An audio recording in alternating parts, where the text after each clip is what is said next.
Hello, everyone. This is Daryl Guberman, the CEO of Guberman PMC LLC, a quality consulting firm here in Connecticut. We've been open for 13 years as of August of this year of 2024.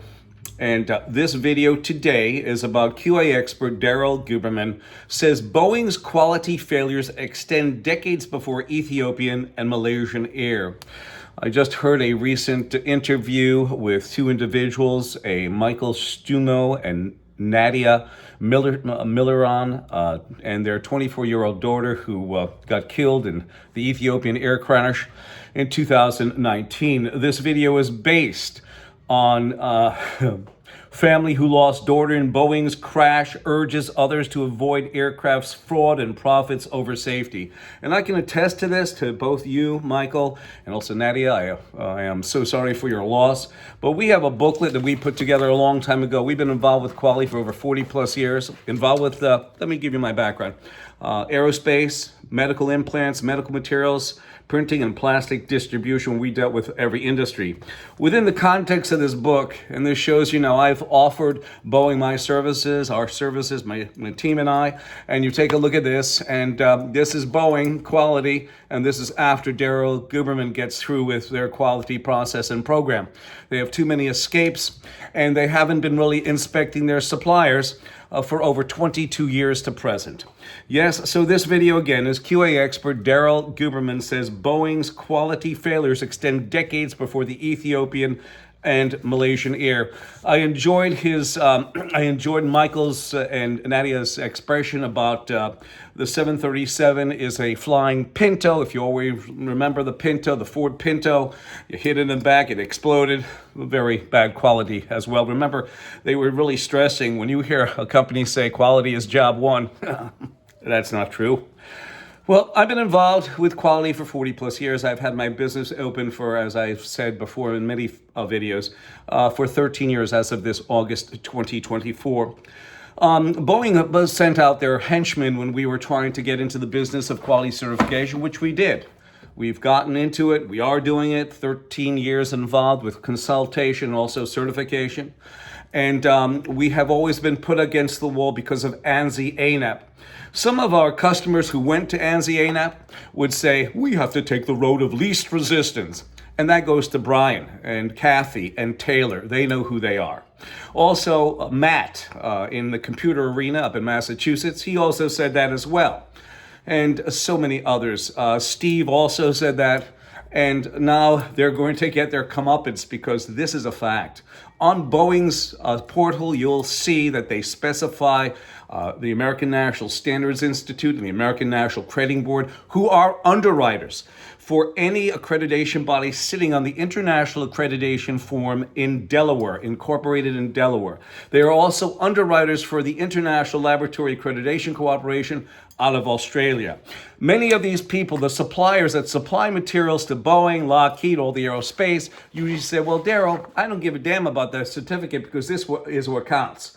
So you have poor quality going into the aircraft right out of the jump from their suppliers. When their methodologies are pay to play, and that's their attitude about a quality certificate that's supposed to bring up the value of what they're sending these aerospace companies, this is a problem. Let's continue on. ANSI is the American National Standards Institute.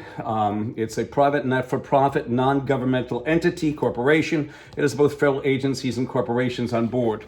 In 2013, I gave a speech at the American Society for Quality. At that time, the ASQ owned the American National Crediting Board 50%, and the American National Standards Institute owned the American National Crediting Board 50%.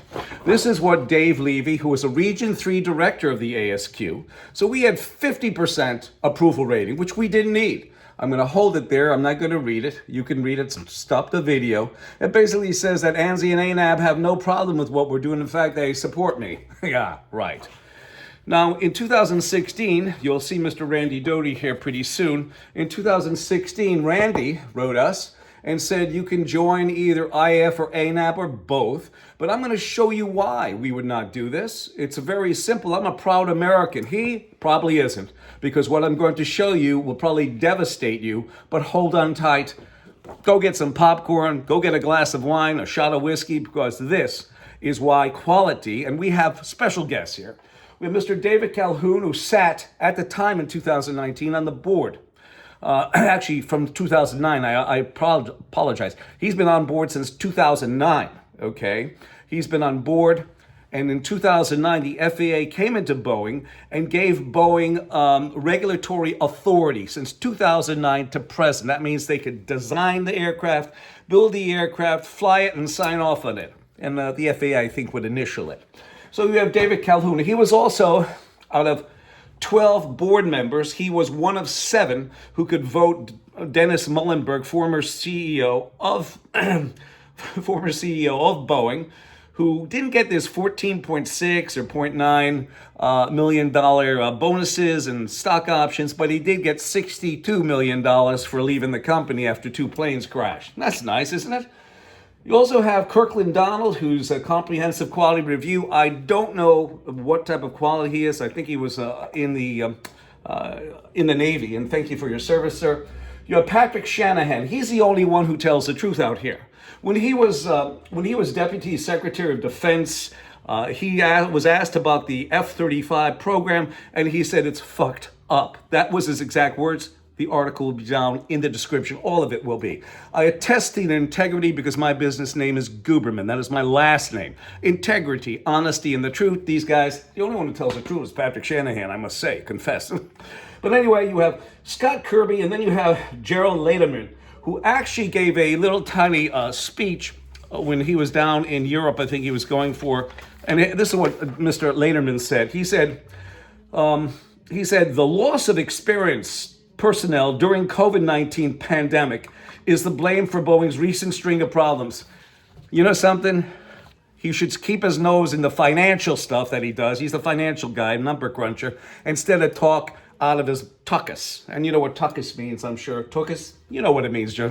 It means ass. So here it goes. I have to tell you this because it's disgusting. Now let's get moving here. Randy, remember Randy? I showed you him.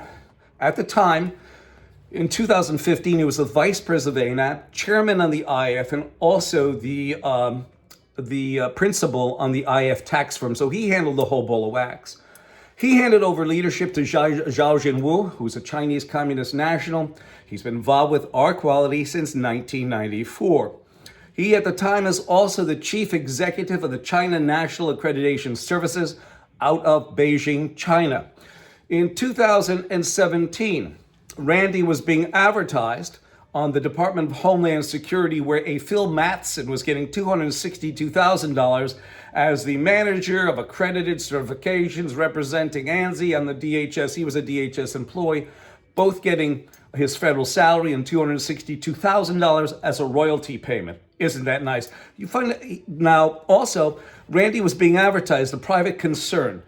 That's like having Walmart being advertised on the DHS. You find anything wrong with that? Well, I exposed that. They took him down. I'm going to also say this.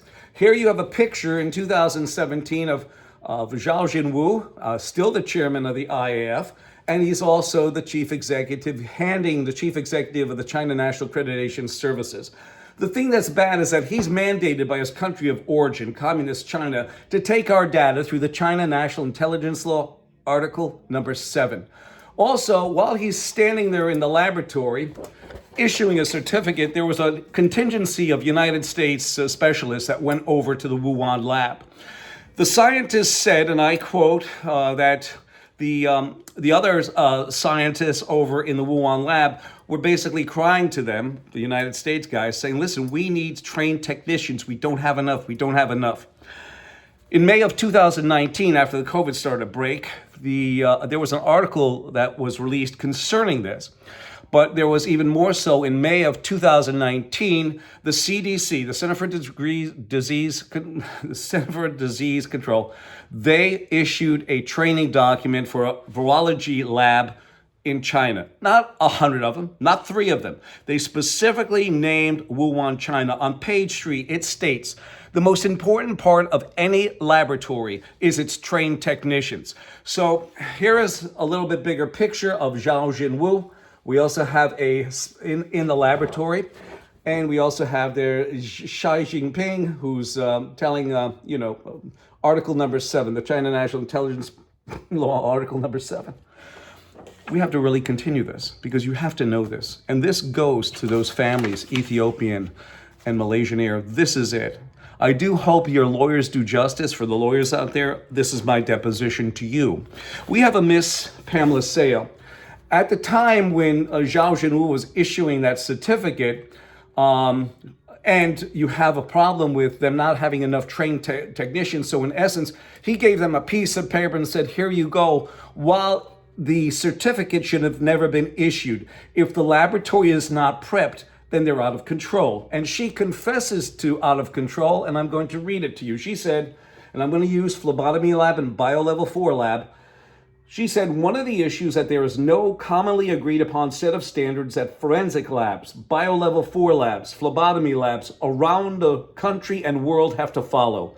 Instead, there are informal guidelines and labs can choose to or not follow. So we have an issue there already. The laboratory is out of control. We're going to go a little bit further. Here's ASQ sitting on ANSI's board. You also have ANAP sitting on ANSI's board. And this is where it gets a little bit sticky. ANSI took over complete control over ANAP in 2018. And there they are sitting on the IAF board. Now, as I showed you, Randy asked us to join. I was not going to join. Number one, cybersecurity issue and other things, because I will show you very shortly. In China, they have over 10 different registrars that can issue an ANAP accredited certification, ANSI ANAP. On this website, it shows you that ANSI ANAP are underwriters for the IAF and ILAC, as I told you, International Accreditation Forum Incorporated in Delaware, and also International Laboratory Accreditation Cooperation in Australia.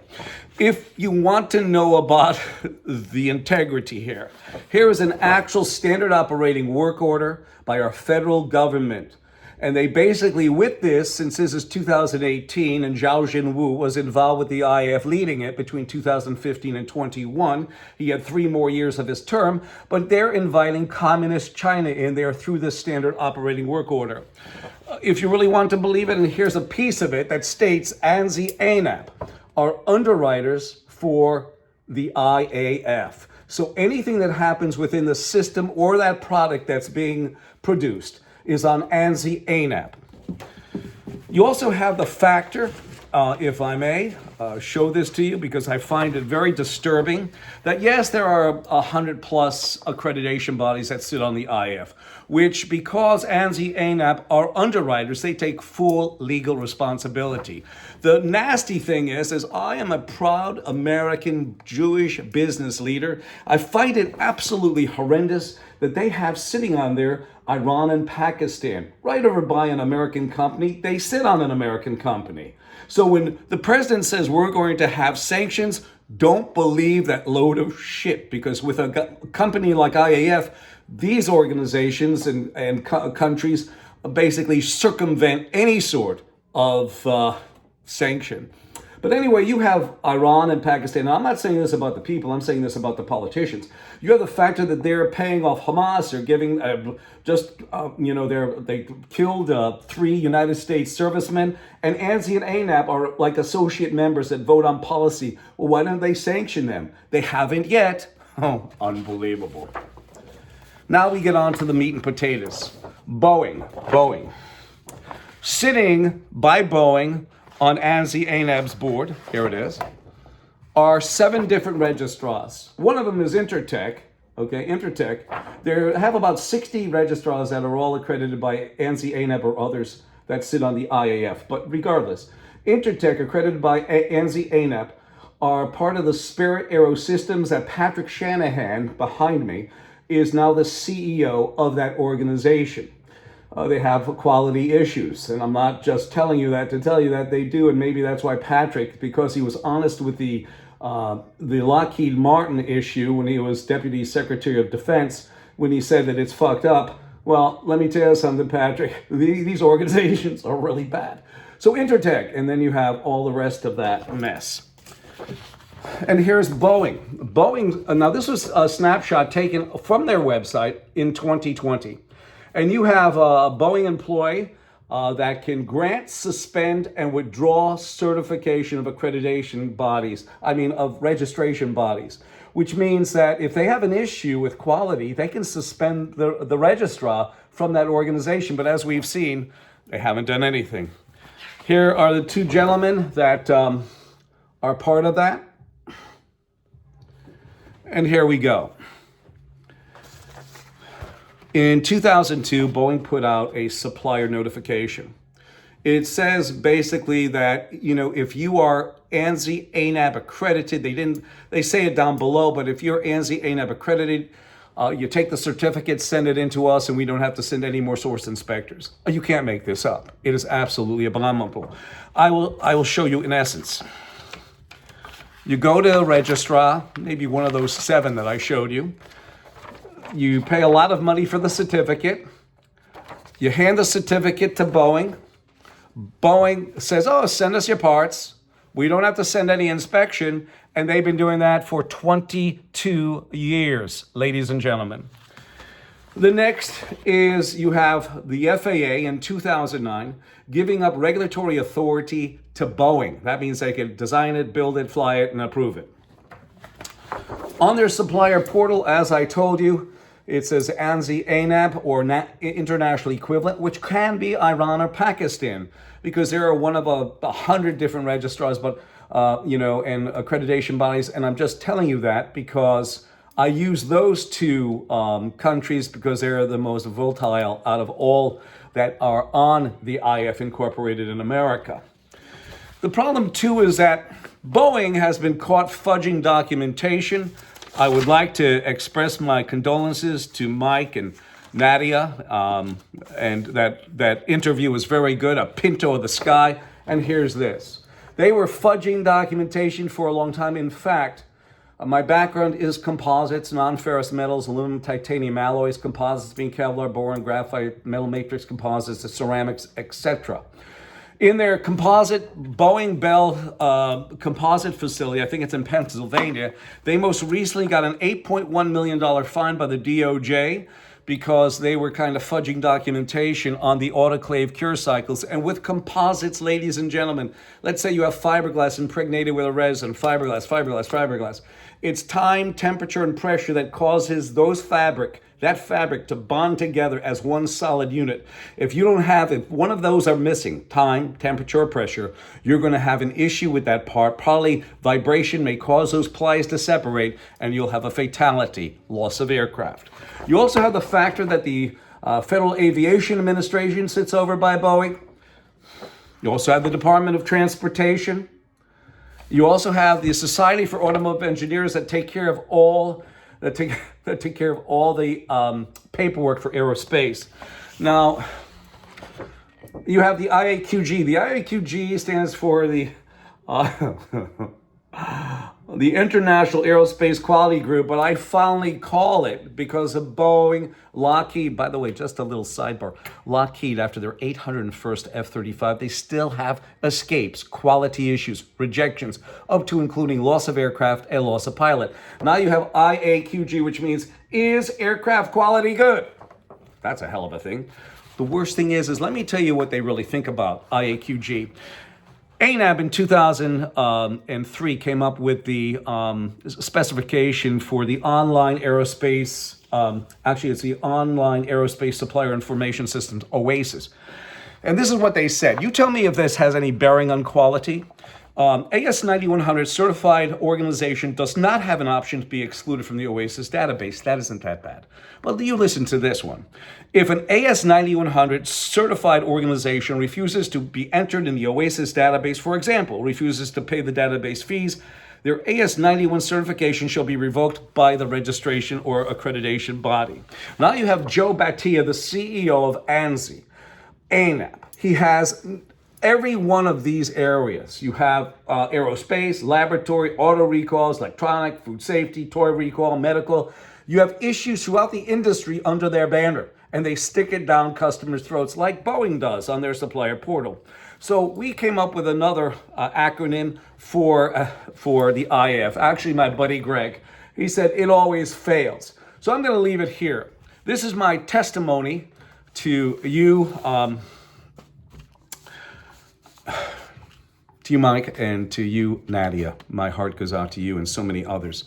But you know something? Nobody wants to touch the fact that Boeing gave up their supplier inspection or auditing to a piece of paper, an AS 9100, which is the international standards or an international organization of standards. It's an international standard. AS 9100 is for aerospace. And they gave it up to a piece of paper. Do you believe that a piece of paper has a mind, has a soul, has hands and feet? No, it doesn't. In fact, in 2011, I came up with this. It's not the whole poem, but it's some of it. It is not the certificate that makes the company. It's the company, its management and personnel that makes a certificate. And as we can see in Boeing, starting to fudge documentation, most recently from 2007 to 2018, they were fudging documentation in their Bell Boeing composite facility, $8.1 million. That's disgusting. And finally, the truth will set you free, but not until it is finished with you. That is by David Foster Wallace. The truth will set you free, but not until it is finished with you. And I thank you, ladies and gentlemen, 203-556-1493 or Daryl, Daryl, TQRS at yahoo.com. It sure as hell wasn't because of COVID. Do you think so? No, it wasn't. We'll talk soon.